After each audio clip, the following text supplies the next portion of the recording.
Psalm 23.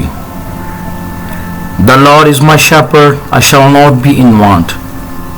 He makes me lie down in green pastures, He leads me beside quiet waters. He restores my soul, He guides me in the paths of righteousness for His name's sake. Even though I walk through the valley of the shadow of death, I will fear no evil, for you are with me. Your rod and your staff, they comfort me. You prepare a table before me in the presence of my enemies. You anoint my head with oil. My cup overflows.